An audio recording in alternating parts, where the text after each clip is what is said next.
What are your strengths and weaknesses? Sir ये सबसे चूतिया सवाल है सर. सबसे पहले तो स्ट्रेंथ है ही नहीं. In English, please. I'm telling you. Why will I tell you my weaknesses? मैं आपको अपने स्ट्रेंथ वीकनेस के नाम पे बताऊंगा. You know, जैसे English. I'm a perfectionist. मैं वर्कोहॉलिक हूँ. मैं इनोसेंट. English. चुप बैंक क्या लौड़े? ये क्या इंग्लिश इंग्लिश इंग्लिश लगा रखा है बे? 4 साल का था मैं जब मेरे पापा जबलपुर में किसी हलवाई के यहां काम करते थे. खुद तो कभी स्कूल गए नहीं, इसलिए अपनी गांड घिस घिस के मुझको स्कूल में भर्ती करवाया. अब कहने के लिए तो वो इंग्लिश मीडियम स्कूल था, लेकिन साले हमारे टीचर लोग खुद हिंदी में बात करते थे. हमारे स्कूल के लड़के एक दूसरे से यो व्हाट्स अप डॉग ऐसे बात नहीं करते हैं. क्या भौंक रहा है तेरा लंडा आजकल है? ऐसे गले मिलते हैं.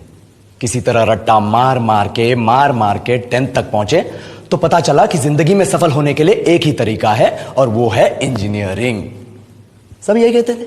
माँ बाप, टीचर लोग, गली का वॉचमैन भी हमसे पूछता था, और भैया कैसी चल रही है आपकी तैयारी? भग बेंचो, तुमको क्या करना है?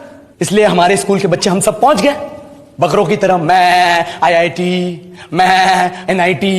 अरे जिस बच्चे ने अपने बाप को जलेबी तलते देखा है वो तो यही सोचेगा ना कि जिंदगी में पैसा ही सब कुछ है. I did not choose this engineering life, sir, and neither did this engineering life choose me. It was shoved down my throat by my teachers while my hands were tied to my back by my friends and my parents watched in silence.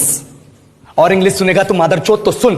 10th के बाद 2 साल लग गए इस college में घुसने के लिए. कोचिंग में निकाल दिए, ना कुछ खेले ना कुछ सीखे. और 2 साल बाद जब यहां पहुंचे तो पता चला कि बड़े शहरों के कॉन्वेंट स्कूल के पढ़े बच्चे जब अंग्रेजी में बात करते हैं तो मरे हुए फूल भी खिल उठते हैं. आहा, हवा में ऑक्सीजन की मात्रा बढ़ जाती है इनकी अंग्रेजी सुन के. और पूरे कॉलेज की लड़कियां इन इंग्लिश स्पीकिंग लड़कों को अपना जीवन साथी .com मान चुकी है. तुझे क्या लगता है?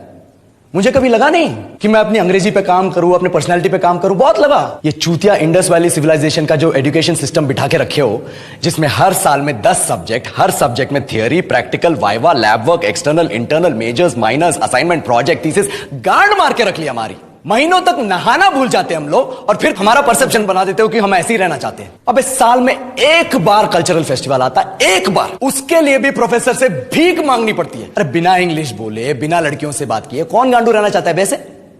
पर टाइम कहां है कुछ सीखने के लिए? लगे पड़े हैं कोडिंग सीखने, 3 लैंग्वेज सीख रहे हैं, अलग अलग इंग्लिश छोड़ के. लेकिन जब प्लेसमेंट्स की बात आई तो सबको एप्टीट्यूड चाहिए, पर्सनैलिटी चाहिए, इंग्लिश स्पीकिंग चाहिए. It is not that we can not speak English, sir. We are just very conscious of our diction and our pronunciation and we are not confident to speak in front of anyone else. If the curriculum was a little bit diverse, if the engineering colleges in our country focused on our all round development instead of functioning like a goddamn factory that is just mass producing robots by killing their dreams and handing out degrees, I would not be sitting here in this pointless HR interview, the likes of which exist only in our country. ये लो sir, बोल दिया मैंने 4 और line अंग्रेजी में. अब बताइए, क्या मैं आपके मल्टीनेशनल कंपनी के लायक हूं? Do I have the potential to be a slave of your esteemed organization?